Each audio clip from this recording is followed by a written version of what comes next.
We're going to go ahead and take up our Sunday school offering this morning. This is for adult Sunday school class. It's not tithes and offerings. Are you glad you're here this morning? Amen. Amen. I'm going to ask Brother Doug to ask the blessing over this offering this morning. Amen.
Good morning. Have I got it on? All right. Now, if it was, it's good to be in the house of the Lord, and appreciate you being here this morning. Appreciate you being with us, and we're gonna continue our journey. We've been for the last 5 or 6 weeks, including the week Daddy taught. We were going through the last night of Jesus. The Last Supper there that he had when he had his disciples. We've been talking about that for some weeks now. I think last week we finished up with him pretty much being arrested. And we talked about him being arrested. We talked about Peter following him afar off and Peter's denial. We talked about those things. But now they put him into a trial. And it's hard to say everything they did. The Bible gives you clues of things that they did do. We do know that it was unlawful for them to try him at night. But there was a thing in Jesus' day. I better read it because I won't tell you exactly what it said. I'll be got it backwards. And I might not have wrote it down, but in Jesus' day, you could be. This is it. In Jesus' day, you could be set free the same day. In other words, if you had a verdict to come back that you were free, you could leave, that you were innocent, you could free. But if you were found guilty, it had to wait a day. So they were trying to rush for death, and they were trying to rush this thing and get it done one day where Jesus could die the second day, I guess is what I'm trying to say. So they had to waited, and then they'd had to wait the one day, and Passover, the Sabbath day would have been here, and anyway, Jesus would have missed it altogether. So they tried to rush it through their courts at night. So let's start in Matthew 26. Matthew 26, 59. Now listen, some of this I'll say the same thing twice, I understood, but we're going to read it just like we've been doing. I want you to get a good understanding, and I know some of you may know everything I'm going to say this morning, I understand, but everybody does it. So we're going to back up, and we're going to take it, just talk about different things that went through with the trial of Jesus. Now, as we go through this, in case I forget to mention it later, y'all remember what I said last week about three? Three being finality. In other words, just like a final answer, it's like you ask somebody once, they say no, and twice they say no. When they say no the third time, you know it's the final answer, never come back. Don't come back, that's the final answer. Well, we're going to notice this morning that the Jewish trial was and that to the Jewish people was in three trials. Jesus before Annas, before Caiaphas, and before the Sanhedrin. It's going to be three. We're going to find out where 3 times they cried, crucify him. Just keep that in mind as we go through the threes. Jesus, when he got to the cross, it was written in 3 languages. The King of the Jews. There was 3 Marys at the cross. And Marys mean their rebellion. And we talked that, if you remember, we talked that early in the book of John. That meant their rebellion. And but the 3 just goes over and over and over. They bring 3 accusations against Jesus before Pilate.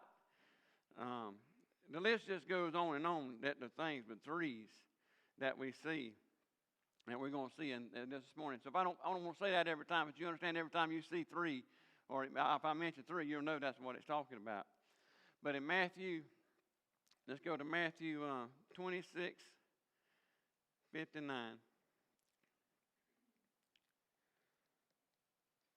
I'm going to turn there myself, 26:59. All right, now at this point, Judas had just betrayed Jesus, and they have carried Jesus to the palace, which would have been like the high priest's house, if that makes sense. Been like the high priest's house for that time. So that's where John went in last week. We talked about, and then Peter went to the door, maybe went in a little bit, and then come back up. This would have been the palace, and this would not have been Pilate's place yet.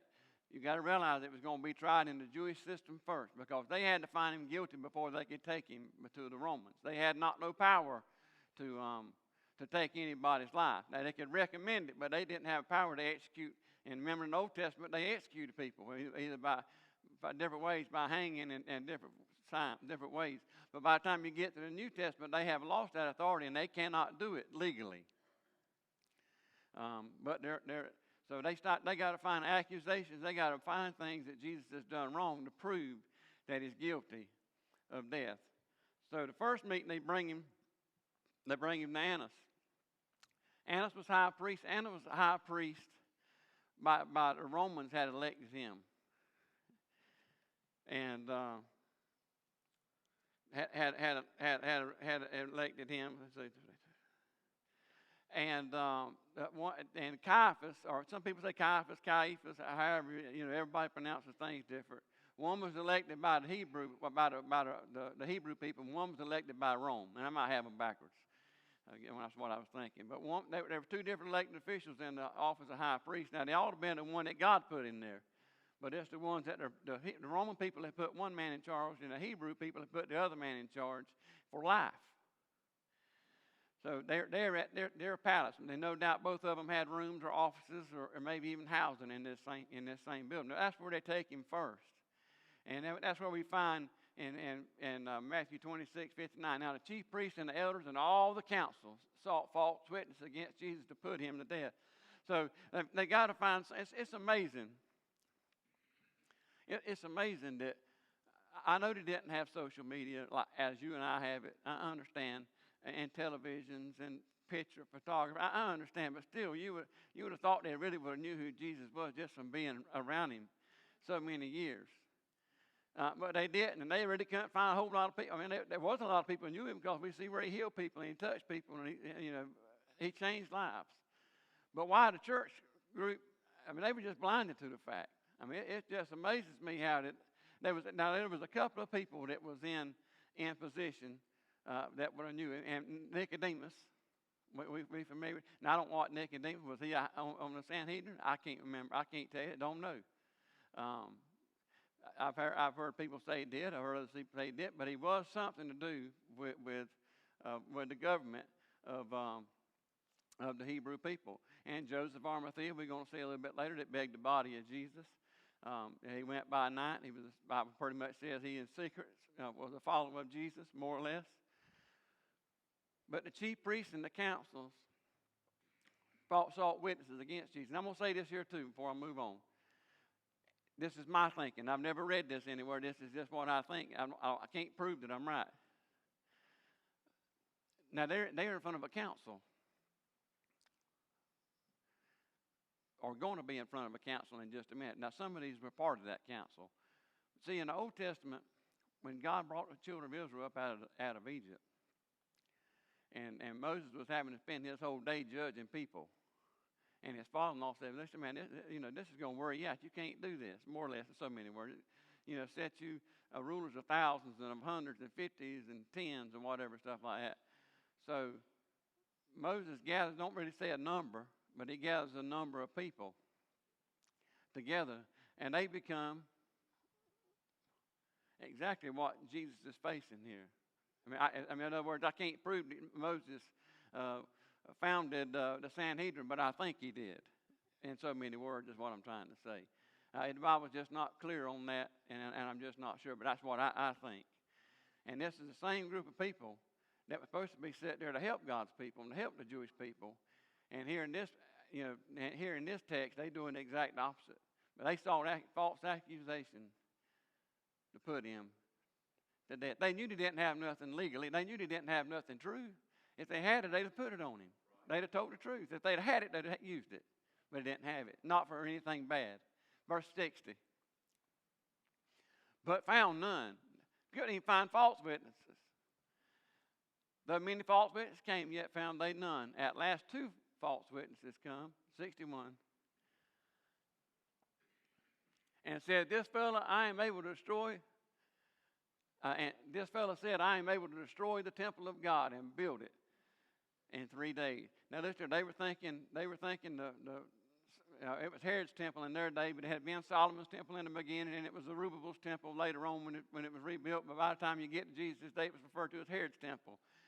They were looking at that building, thinking that how in the world can you tear it down as many years and put it back in 3 days? They just couldn't see that.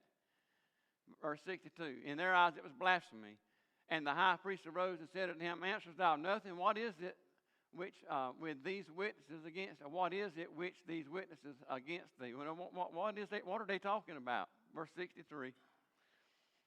But Jesus held his peace, and the high priest answered and said unto him, I adjure thee by the living God, that thou tell us whether thou be Christ, the Son of God. And he said, you tell me right now whether you are really truly the Christ, the Son of God. 64. Jesus saith unto him, thou hast said, nevertheless I say unto you, hereafter ye shall see the Son of Man sitting on the right hand of power and coming in the clouds of heaven. In other words, in one of the Gospels it does say, I am there. 65, verse 65. Then the high priest rent his clothes, saying, he has spoken blasphemy. What further need have we of witnesses? Behold, now ye have heard his blasphemy. In other words, they thinking he's making himself equal with God.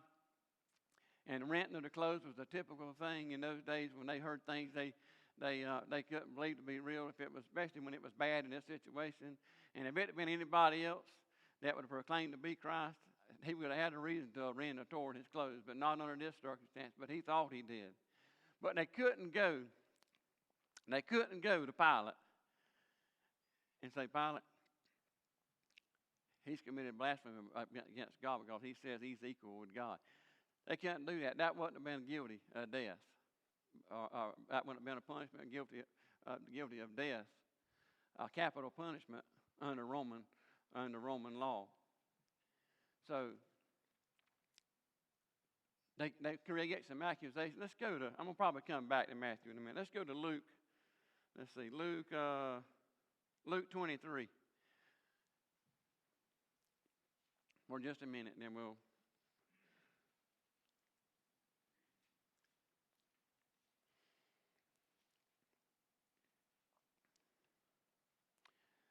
Luke 23:1.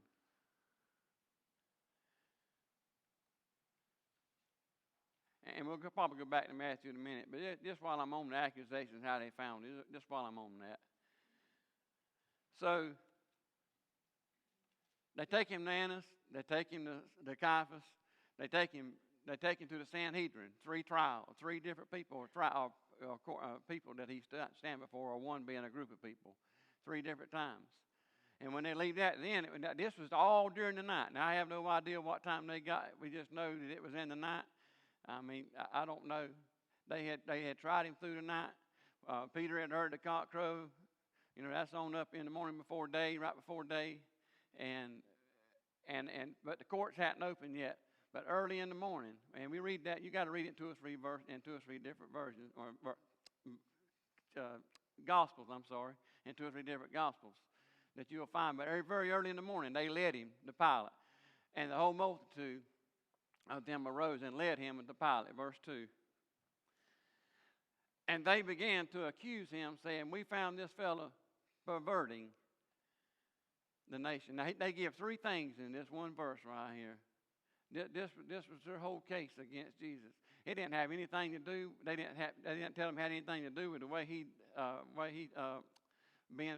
claiming to be the Son of God, didn't have anything to do with that. So they brought accusations against him, saying that he was causing a rebellion, or whatever you want, or in Israel. In other words, a revolt. He was going to cause some problems and come in and come up with a group of people and overtake Jerusalem. Now, I know that's not what it said, but that's what it means. I know that's just a few words there, perverting the nation, but that's what it means. In other words, rebellion. If that would have broke out, it would have looked bad for Pilate, because he's supposed to be the leader, one keeping his people in control and controlling them. And listen, the Jewish people were not an easy people to control. I mean, trust me, they just weren't easy people to control. I mean, there was always something. Listen, Jesus wasn't the only one being crucified. There was two others, and one of them was guilty of insurrection. Same thing. Rebellion, and he had killed somebody in his rebellion. In other words, it's something that happened. But they accused Jesus of this. They knew that would get Pilate's attention. Somebody trying to start their own little army, so to speak, and to go against the Romans. And that's what they're telling him here in so many words. We found this fella perverting the nation and forbidding to give tribute to Caesar. In other words, he was forbidden to pay taxes. Now you got to realize, when Jesus was born, that's when taxes started. You do realize that. I mean, taxes, you and I know it anyway. It started. That's why Jesus was born in Bethlehem, because they had to go back. They had to go back there to get started with the place where you come from, the register. So that's where taxes started. But now by this time, taxes have been going on, 30-some years. And they accused Jesus and said he forbid to give tribute to Caesar, or to pay taxes, or tribute. I mean, just to recognize him as who he was. Just several things that you could use here in this place. Now, if you remember correctly, they confronted Jesus earlier in his ministry about paying taxes, if you remember that story. And what did he do? He told Peter to do what? Go down to the river and take a pole with him and throw the hook in the water, and the first fish he caught would have money in his mouth. And he said, you take that money and you go pay the taxes for us. So Jesus didn't no way ever tell them they didn't have to pay them. He never did that. But people seem like they'll forget that kind of stuff when they're trying to prove something to be true that's not. And anyway, so they told him that. And the third thing is that he himself is Christ, a king. In other words, in those days, there really weren't any kings in Israel per se. Now, Herod was a type of king, but only above the Jewish people, nothing to do with Romans.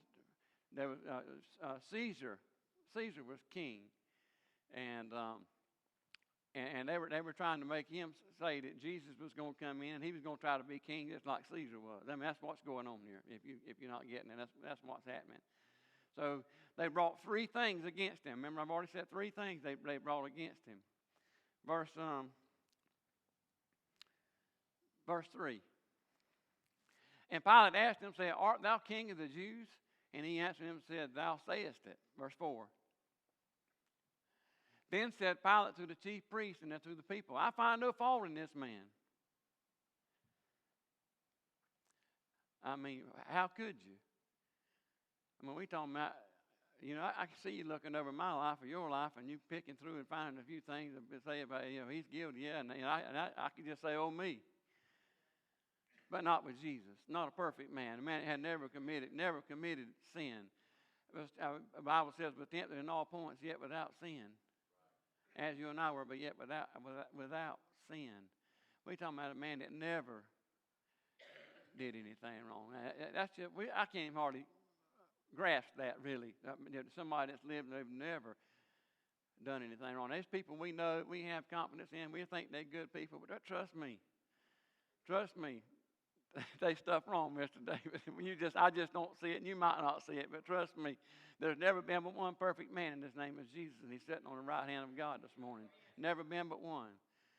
And if you ever try to, listen, Jesus himself, when the man run up to him and knelt down and called him good master, and Jesus said, why callest thou me good? There's none good but God. Now, if Jesus would have to say there's none good but God, where in the world does that leave you and I? Think about it. Where does that leave us? But a man that was perfect in everything. I mean, it could handle every situation, knew what to say, when to say it, and how to say it. just everything. Perfect man. And they crucified the only perfect man that's ever lived. But Pilate says, listen, man, I find no fault in him. Now, no doubt Pilate was a pretty educated man, sort of. I mean, compared to in those days, somewhat. I mean, he wouldn't have been, to be up where he was at in authority, he had to have some knowledge about him. And so you can talk to people sometimes. I ain't saying everybody, because some people can fool you. You can talk to people sometimes and see what kind of person they are. If they'll answer honest, let's put it that way. You can kind of see that. And I believe, Pilate can see, hey, this I don't see no fault in this man. I mean, look at him. It ain't like he, that he thought he could do the things that they're saying he was guilty of. Said he didn't find no fault in him. Verse 5.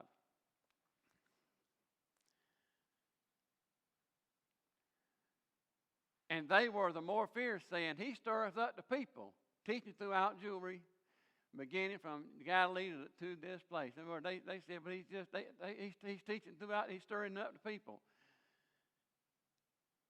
But he was stirring up the people, so to speak, because he was healing them and he was changing their lives. But they didn't take it that way. The three things they had accused him of, that's the stirring up they were referring to. That's how he was stirring them up, trying to cause a revolt, a Confederate outfit to take over, more or less is what he was trying to do. Verse 6. When Pilate heard of Galilee, he asked whether the man were a Galilean. Verse 7. And as soon as he knew that he belonged unto Herod's jurisdiction, he sent him to Herod, who himself also was at Jerusalem at the time. Now, Herod would have been in Jerusalem because he would have been a Jew. He would have been a Jew, and he would have been there because of Passover. In other words, if you lived in so many miles of Jerusalem, you attended Jerusalem, period. Maybe it's 15, 20 miles. I don't remember. Right off, it don't come to mind. But if there was a certain distance if you was less than that distance, you had to attend. You had to attend this Passover. And if you wanted forgiveness of sins, and you wanted, what they needed, you'd show up. You'd go if you took it seriously. And if just that tell you what it was. If you didn't care and wanted to die without God, I mean, you wouldn't have to go to Passover, I guess, so to speak. But if you were a true believer in God, you would want to attend that Passover because it was that time of year that your sins would get forgiven. So Herod was there. There are several Herods mentioned in the Bible. I think maybe as much as 4 maybe mentioned in Scripture. I'm not exactly sure, but I think 4. And it's like a man, a grandson, a son, a grandson, great grandson, that kind of prolonged thing. But Herod was there, and Herod and Pilate, what little bit we get from the Bible, weren't too good friends. So Pilate sends him to Herod. And Herod,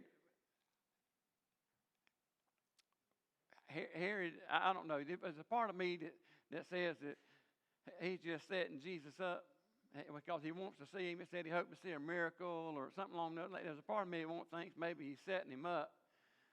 But at the same time, in the end, Pilate and Herod don't find any fault in him and send him back. I mean, you'll read that. Verse 8.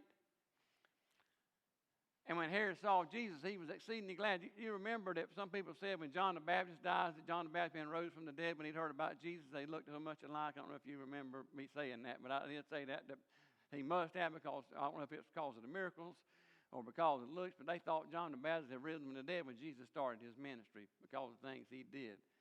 And so it says, and when Herod saw Jesus, he was exceedingly glad. He was desirous to see him of a long season because he had heard many things of him, and he hoped to have seen some miracle done by him. In other words, he's saying he was hoping to see a miracle done by him. I don't know that Jesus done one. It don't say. Verse 9. Then he questioned him with many words, but he answered him nothing. In other words, he asked Jesus a lot of questions, but Jesus never answered him. Verse 10. And the chief priests and scribes stood and vehemently accused him of everything, just over and over and over. Verse 11. And Herod with his men of war set him at naught and mocked him and arrayed him in a gorgeous robe and sent him again to Pilate. See what I mean there? That he was excited to see is what it just said, But here in this text, he let his men set him up, and make mockery of him. But it still don't say where he ever thought he did it was guilty. It still don't say that. But it says they mocked him and arrayed him in a gorgeous robe. That word gorgeous there in that text comes from the word lampros, I believe it is, which is where we get our word light or lamp. So they dressed him in a bright clothing of some type. But they mocked him. Every group of people he went to mocked him. When he was with his own people, when they first arrested him for Annas and Caiaphas, they just mocked him, and some of them would blindfold him and put a blindfold on him, and just hit him, just mean. I mean, I couldn't imagine me doing my worst enemy. Even that part, and not the crucifying, Preacher David. I mean, I'm talking about the blindfolding him and just beating him up. I just couldn't imagine doing my worst enemy, like spitting on him. You got to realize all those things in their culture is what you do to people you hate. I mean, there's just things, that's just the way it is. And whether you realize it or not, those people over there are a lot different. Trust me, they different than you are. I ain't saying they ain't people just like, I didn't say that, but I'm talking about they could be mean. They could torture people, still do, whether you realize it or not. Still torture people for different reasons. Listen here, I don't know who all's been. I know Beverly's been and JJ's been. I don't know who else I'm thinking about. Write it down, but listen here, you'll go over there and go out and sit in a restaurant to eat, Jerry. And there'll somebody come in with an M16 or some other kind of machine gun sitting at that table right behind. You can see I can see it's loaded. I mean, at least I've been in the military. I can tell. I mean, one that wasn't M16, it was a different, but you could tell it was loaded. You could see the bullets. I can't remember what kind of rifle it was right off. You pull up into a town, you look on the rooftops. They just standing there, machine guns and pistols. Now they ain't gonna hurt you. They Israel. But I'm just telling you, it's different life here over there than it is over here. I know we might have police, and I understand, but just trust me when I tell you. It's just, you'd have to visit to see it. It's just different. Those people, I mean, they can be mean. And I don't mean just them. I mean like Iraq and Iran and other cultures and other countries of the world. I mean, they don't take no pity on nobody. And that's what I'm just trying to tell you what they would have done with Jesus. They didn't take any pity on him. Never once did they ever put themselves in what he was going through. Not once. If they had it, they wouldn't have done what they were doing. I mean, but to mock him and to do all the things. Verse 12, and I'm almost out of time. So, and the same day Pilate and Herod were made friends together before they were in enmity between themselves. In other words, whatever happened that day made them friends. But still, when he goes back to Pilate says he'd send him a Herod, and we neither one find any fault in him. So Herod still didn't condemn him to death. I don't really know where I want to go from here. I have several more places, but let me think what I want to do. But he goes back. Let's pick up where he goes back to Pilate.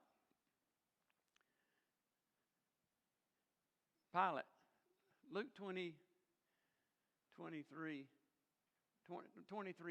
I think that's where I want to go. Luke 23:20. At least I think it is.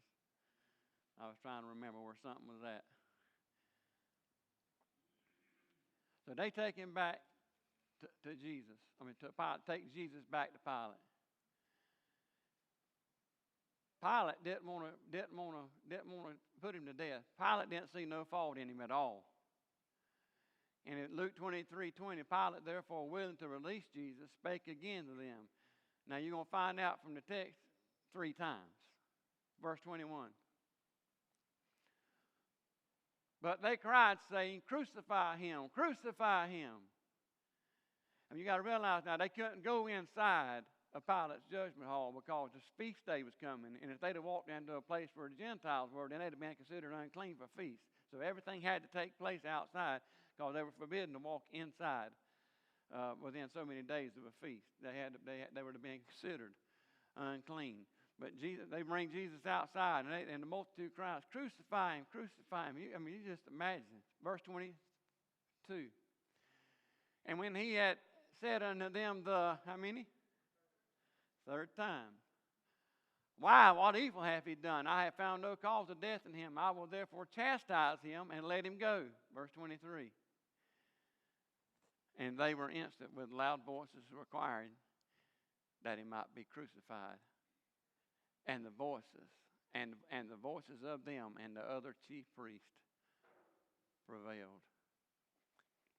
They listened to the leaders. Crucify him. At least 3 times we know right there. Pilate at this time says he's going to have nothing to do with this man's innocent blood. And he walks back in and he takes water and he washes his hands, if you're familiar with the story. And that was a way in those days of being clean from what was going on around you, that you had no part of it. His wife had come to him in a dream, I said she'd had a dream rather. His wife said, "Look, I've suffered many things this day because this man don't you have anything to do with his death." And when Pilate found out that he was claimed to have been the Son of God, he was scared. According to the Bible, he feared. I can remember his word, feared, terrified, something along those lines. He didn't want. That's why he went and washed his hands. He didn't want nothing to do with it.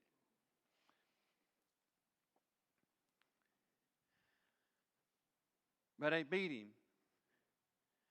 He sent him to be scourged with maybe a cat of 9 tails. That's what most people say, whether it was or whether it ain't.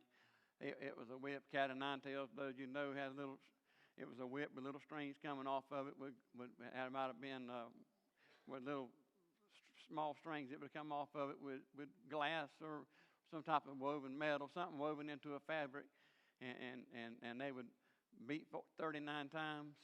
Just in case you don't know, Paul says it several times. He was beaten with stripes 40 times, save one, meaning 39. And just in case you don't know, in those days, if you had whipped a prisoner or somebody and you wound up with 41 stripes rather than 40, then the man doing the whipping could be whipped. So therefore, they done 40 save one, which meant 39. You know, you couldn't overpunish him. Which I mean, what difference it made at that point? But just telling you what the law was, what I hear the law was anyway. So, more no doubt it was 39. Save one in those days, and Jesus took it all for you and I.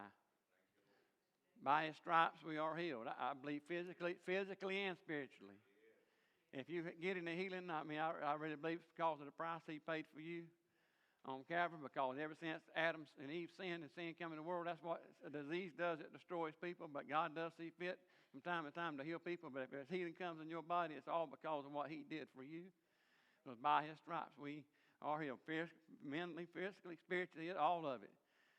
He does that. Something else I want to tell you. Anybody got any questions? Anything you want to ask? I'm out of time. I didn't get nowhere near as far as I had hoped to.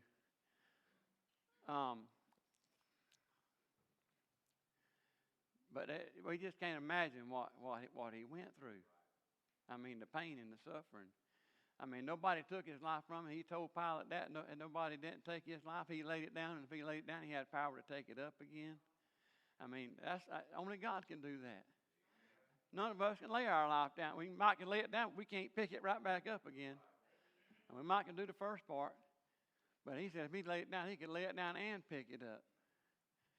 I mean, it's just so much, man, that Jesus done for us on that cross. I mean, it's amazing. Jesus would make 7 cries from the cross, and maybe at some point, I mean, you know, study up. Just like some of you older ones probably know that, but some of you younger that haven't been here as long, you might not be heard that. Look those things up. There's 7 things Jesus said on the cross.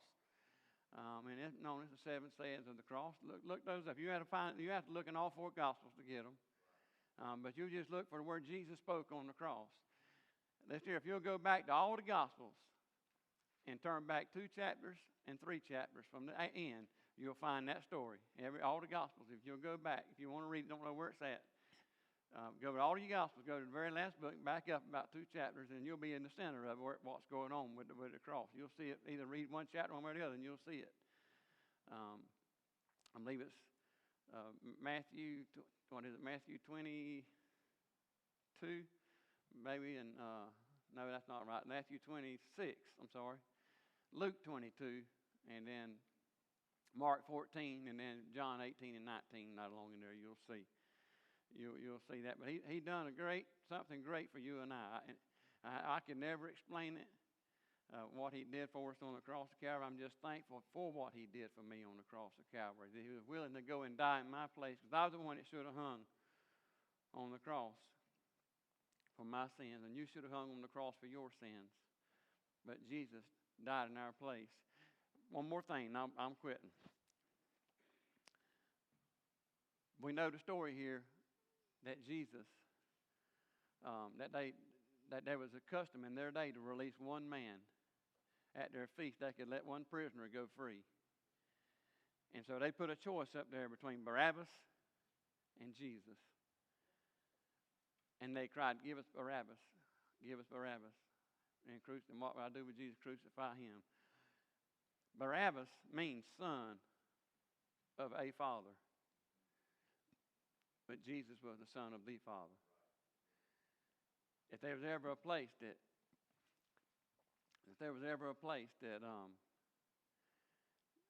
Jesus took somebody's place, it's here. And it's here in this text.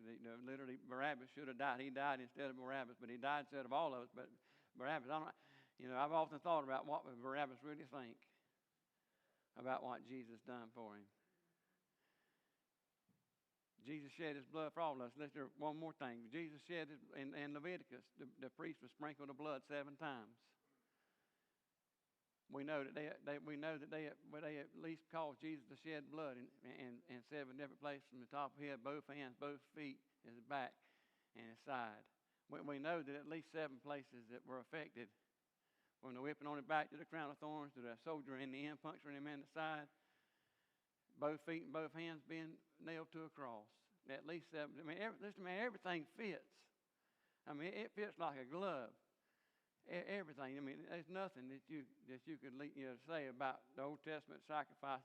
God had it all planned out. The price it would pay for all of us. Anyway, next Sunday, Daddy, I hope they'll be back. Mom and Daddy they got over whatever they had last week and wound up later in the week with a little something else. And hold on with it. I reckon they'll be back next Sunday. And Daddy's been teaching out here from Easter for me for a long time, and he kind of looks forward to Easter and Christmas, and so he's supposed to do it next Sunday morning. Anyway, any comments, any questions? Not, may God bless you, love you till or Sunday week for me or next Sunday for him.